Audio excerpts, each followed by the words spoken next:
Welcome to ESGX Live, the community for information and education that inspires collaboration and action to help build a more resilient and more inclusive economy and society.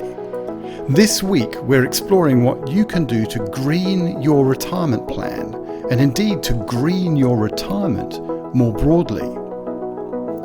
Globally, at least $33 trillion is invested in pension schemes around the world.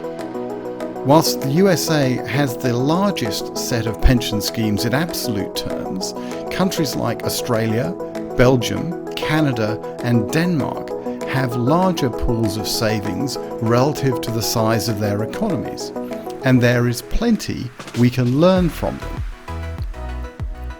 Either way, the fundamental point is that retirement savings pools are huge, and so where and how they are invested makes an enormous difference.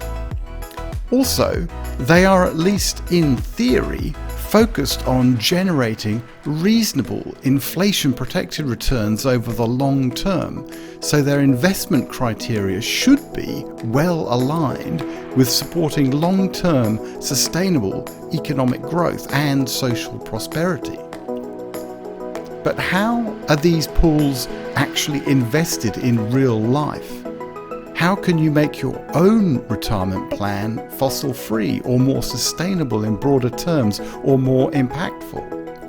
And how can you improve how any corporate plans you're involved with are managed and invested?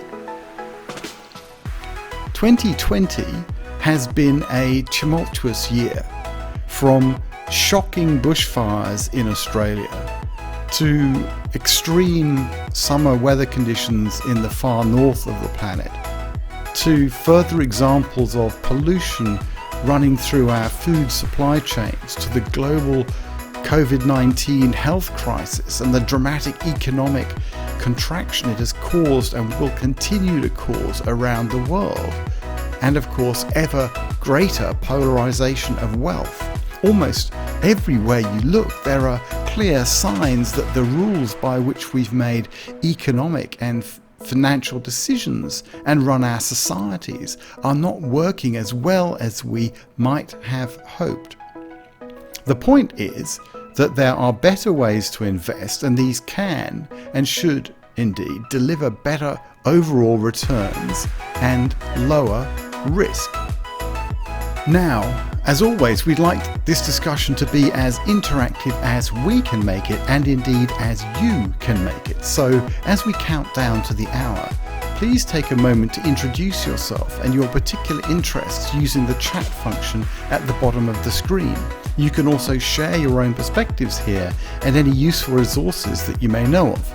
And please do ask questions. If you use the Q&A function, it's easier for us to keep track of them and answer them if we can, and that will help to guide the discussion to things that you are particularly interested in.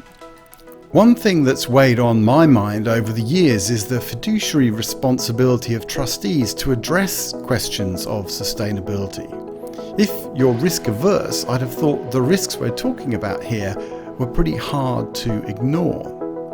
On another topic, from my own experience in Australia, I've seen that a compulsory national retirement savings scheme can work incredibly well, and also that giving individuals control over where their default workplace contributions go can make a big difference to the health of the entire pension savings system. Meanwhile, in the US, tax filing day is fast approaching, so I'm also really interested to hear about practical things that each of us can do right now on a day-to-day basis.